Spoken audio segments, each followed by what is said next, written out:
आप जानते हैं कि मैं काफ़ी वक्त से मैं अपनी पार्टी एआईएमआईएम पार्टी की बात नहीं कर रहा था।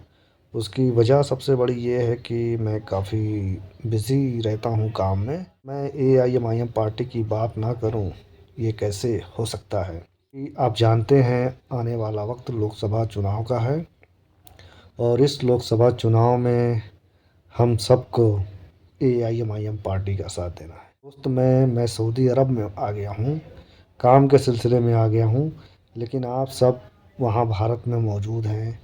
मैं आप सब से यहाँ से यही कहना चाहूँगा सऊदी अरब से, आप एआईएमआईएम पार्टी का साथ दीजिए और आपको साथ देना ही है।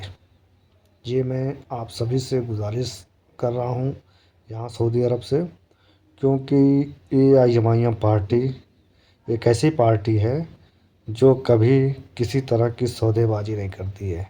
आपने बिहार में देखा किस तरह गुलाटियाँ मारी गई, इधर से उधर, उधर से इधर, कुर्सी के लिए।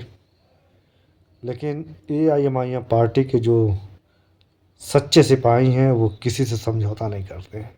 मैं आप सब से गुजारिश यही करूँगा कि यहाँ सऊदी अरब से कि आप सब एआईएमआईएम पार्टी के साथ मजबूती से खड़े रहें और लोगों को जोड़ें, लोगों को बताएं कि लोगों को आप सब बताएं कि एआईएमआईएम पार्टी जो काम कर रही है वो काम ऐसा कर रही है कि वाकई इंसानों की खिदमत जैसे की जाती है वैसे वो काम कर रही है। मैं आपको बता दूं, मैं हूं आज़मगढ़ का रहने वाला। मैं एक छोटी सी हकीकत आपको ज़मीनी हकीकत बताता हूं, मैं क्यों दूसरी पॉलिटिकल पार्टी के साथ अब नहीं हूं। ये मैं आपको बताता हूं, आप समझिए इस बात को। आप जानते हैं कि मैं आज़मगढ़ का रहने वाला हूं। आज़मगढ़ में मेरा जो विधानसभा एरिया है उसको मेहनगर बोलते हैं। उसका उस एरिया का नाम मेहनगर है। जो विधानसभा जो एमएलए की जो सीट होती है वो उस एरिया का नाम मेहनगर है। और जो लोकसभा सीट होती है, जो संसदीय क्षेत्र होता है, वो आज़मगढ़ सदर है। अब आप बता दीजिए, ये आपको समझना है, मैं ये ज़मीनी हकीकत बता रहा हूँ। मैं जिस इलाके में रहता हूँ उस इलाके में एक नदी है जिसका नाम मगई नदी है और उस मगई नदी पर एक पुल बना हुआ है। और पुल इतना मतलब वो उसकी उसकी हाइट इतनी नीचे है। उस पुल की हाइट बहुत ज़्यादा नहीं है, क्योंकि जब बारिश का मौसम आता है तो उसके ऊपर पानी भर जाता है और कम से कम 20 से 25 गांव के लोग उस तरफ से आते जाते हैं। और ये ये मुश्किलें, ये परेशानी, ये एक आम जनता की आज से नहीं है। ये परेशानी, लोगों की मुश्किलें बहुत ज़माने से है।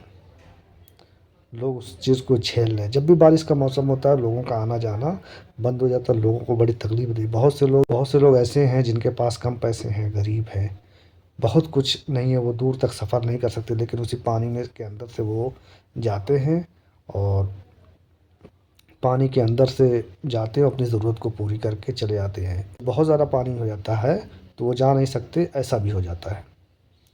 तो ये आज़मगढ़ संसदीय क्षेत्र और मेहनगर विधानसभा का ये क्षेत्र है, मैं आपको बता रहा हूँ।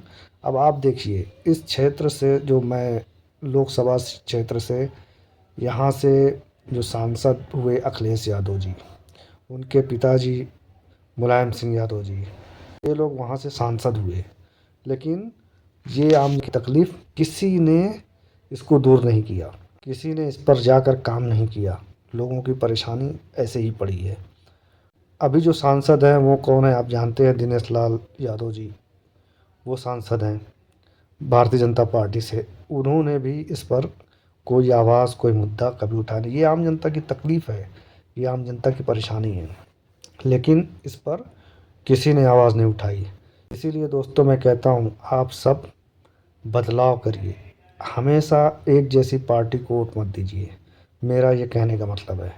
अब हमारे पास एआईएमआईएम पार्टी है, अब हमको एआईएमआईएम पार्टी को वोट देना चाहिए हम सबको, क्योंकि हम देखते हैं जिस तरह एक सांसद जो हैदराबाद से हैं, असदुद्दीन ओवैसी साहब, उनका जो हेडक्वार्टर है दारुस्सलाम, जिस तरह वो दारुस्सलाम में बैठकर लोगों के लिए काम करते हैं, हम तो अपने आज़मगढ़ में नहीं देखते हैं कि किसी पार्टी का कोई ऐसा क्वार्टर हो, कोई ऐसा कुछ भी हो जाके आम जनता अपनी तकलीफ़ों के बारे में बात कर ले। कोई ऐसा पार्टी का जो ऑफिस हो या कोई भी कुछ भी हो जो आम जनता अपनी तकलीफ़ों को जाकर कहे, ऐसा हम नहीं देखते हैं किसी भी पार्टी का। इसीलिए मेरा ये कहने का मतलब है कि हम सबको अब एआईएमआईएम पार्टी का ही साथ देना चाहिए और किसी दूसरी पार्टी का नहीं। मैं यहाँ सऊदी अरब आ गया हूँ, लेकिन एक बात याद रखिए आप, मैं सिर्फ़ एआईएमआईएम पार्टी की ही बात करूँगा। क्यों बात करूँगा? क्योंकि हम भी अपनी दीवार मज़बूत करने के लिए ही काम कर रहे हैं। जिस तरह लोग अपनी दीवार मज़बूत करने के लिए कभी इधर कभी उधर, आप बिहार में देख रहे हैं ना, लोग अपनी दीवार मज़बूत करने के लिए ही काम कर रहे हैं। हमको भी अपनी दीवार के लिए ही काम करना पड़ेगा, मेरा ये मानना है। फिर मिलेंगे दोस्तों।